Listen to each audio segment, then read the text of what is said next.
Türkiye'nin dört bir yanında birinci basamak sağlık hizmetinin vazgeçilmez unsuru olan eczaneler uzun süredir ekonomik zorluklarla mücadele ediyor. İlaç fiyat politikalarındaki tutarsızlıklar, ekonomik dalgalanmalar ve yetkililerin taleplerimizi görmezden gelmesi nedeniyle eczaneler ayakta kalamaz hale gelmiştir. Sabit kur ile gerçek kur arasındaki farkın giderek açılması sonucu ilaç firmalarının Türkiye pazarından çekilmeye başlaması hastaların ilaç bulamamasına neden olmaktadır. Hali hazırda piyasada bulunan ve SGK'nın karşıladığı pek çok ilaç ise hastalar yüksek fiyat farkları ödemek zorunda kalmaktadır. 2024 yılı hem hastalar hem de eczacılar için büyük zorluklarla geçti. 30 bini aşkın eczanemiz sunduğu ilaç ve sağlık hizmetini ağır mali yükler altında sürdürebildi. Eğer bu duyarsızlık devam ederse 2025 yılı eczaneler için karanlık bir yıl olacaktır. Eczanelerin ışıklarının söndüğü, sağlık kapılarının kapandığı bir yıl. İlaçta tasarruf adı altında halk sağlığı tehlikeye atılıyor. Bugün yıllardır uygulanan yanlış ilaç fiyat politikalarının olumsuz sonuçlarını yaşıyoruz. Sağlıkta Dönüşüm Programı adı altında yürütülen politikaların bizi getirdiği nokta, sağlık hizmetlerine erişimin giderek zorlaştığı bir sistemdir. 2009 yılında Sağlıkta Tasarruf adıyla başlanan ve sistematik şekilde ilaç harcamalarının kısıtlanmasına yönelik uygulamalar bugün ciddi bir krize dönüşmüştür.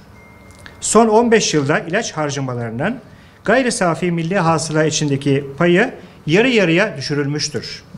Bu oran OECD ülkeleri ortalamasının altındadır ve Türkiye ilaç ve sağlık harcamalarında en az bütçe ayıran ülkeler arasına girmiştir. Bunun sonucunda eczacılar ilaç temin edemez hale gelmiş, hastalar tedavilerine zamanında ve tam olarak ulaşamaz olmuştur. Küçük sermayelerle işletilen eczaneler, sağlık sisteminin en kırılgan halkası olarak ekonomik çıkmaza sürüklenmektedir. Enflasyon karşısında ezilen eczaneler için düzenleme şart. Enflasyonun her kesimi etkilediği bir dönemde, eczacılar azalan karlılıklar ve artan maliyetler karşısında ayakta kalmaya çalışmaktadır.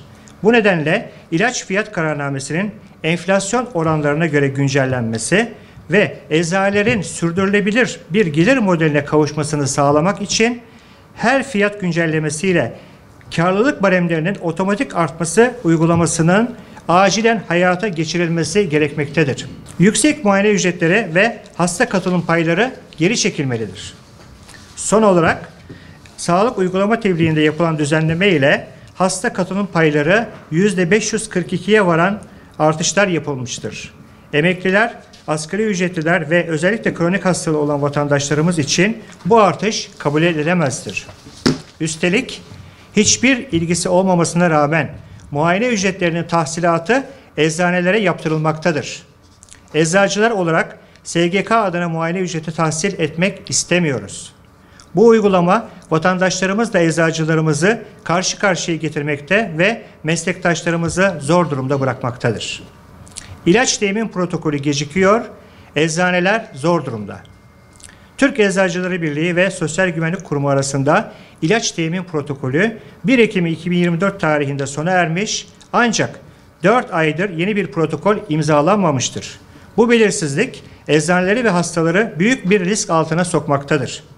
Eczanelerimizin ilaç ve sağlık hizmetlerini sürdürebilmesi için ekonomik koşullara uygun bir protokol ivedilikle hayata geçirilmelidir.